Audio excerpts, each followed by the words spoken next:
Ty Simpson, I'm guessing. It would be say Yeah. we are not the type of people who are going to deviate from the consensus. There's many of them if you go on social media, but yeah, we're not going to be two of them, shall we say?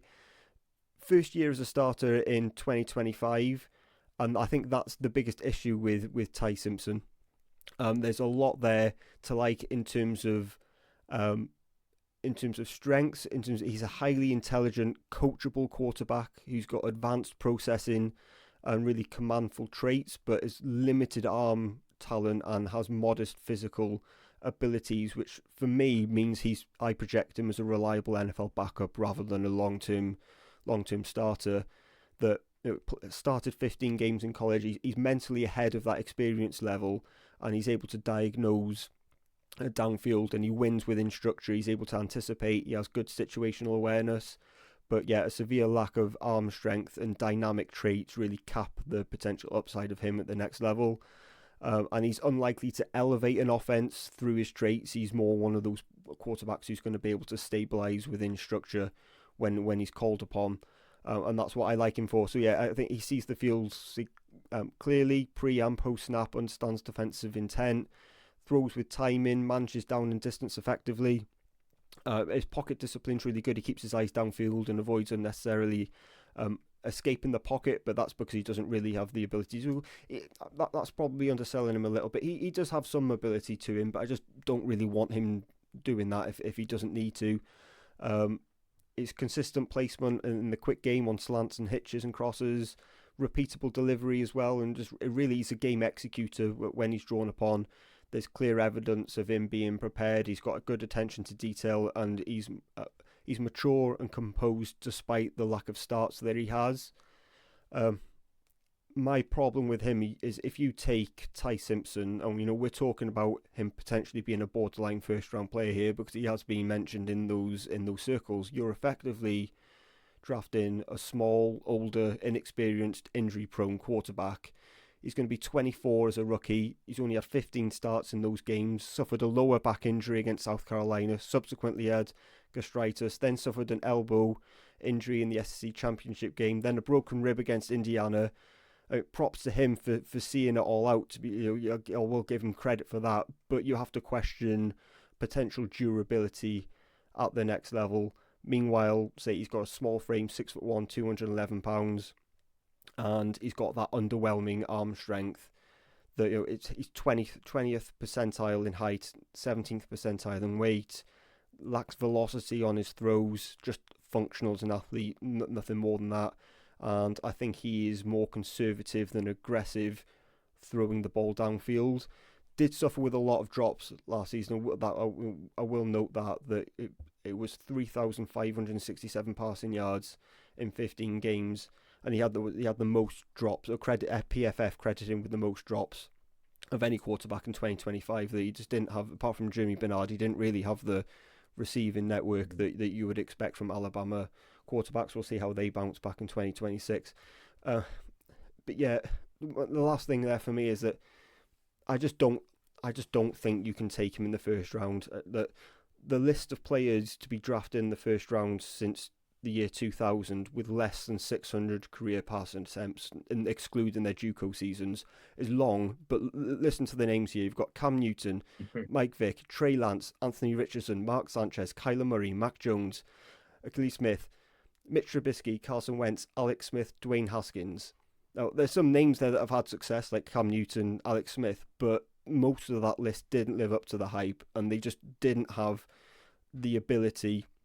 They weren't developed enough. We're going back to the Drew Aller conversation we had 20 minutes ago. Is that a lot of those were developmental names, and the NFL just can't afford to give you that time anymore. You can sit for a season, yes, but if you need 2 or 3, you just can't do it in the NFL. And then you pair that with him being 24. He's just a backup to me. Yeah. Unless you're select handpicked by the Green Bay Packers, you ain't getting 3 years to sit. Yeah. No quarterback is getting that. I think for me, he's very much a case of a neck up, neck down quarterback. Yeah. And what I mean by that is I think from the neck up, he's really, really good. Yeah. He works through his progressions really quickly. He trusts his eyes. His pre-snap, he communicates well. Can make adjustments. When he climbs the pocket, he uses his eyes well. He's able to drop balls in over linebackers. But I think his athleticism and his just overall physicality will let him down longer term. He's not big. He's at 6'1". Yeah, He's got shorter arms. They fall below that kind of classical quarterback threshold. His arm strength is functional, and he can throw some tight windows. But you're not going to be wowed if you're looking at Ty Simpson's arm. Um, his confidence seemed to just go at the second half of the season as well. it was just hurt Alabama were not. after that Alabama South would just yeah after that South Carolina game, which was about 6 games in, was it? yeah And you suffered that lower back injury, and then it was suffering with gastritis and that and and, seemed and to really affect the season.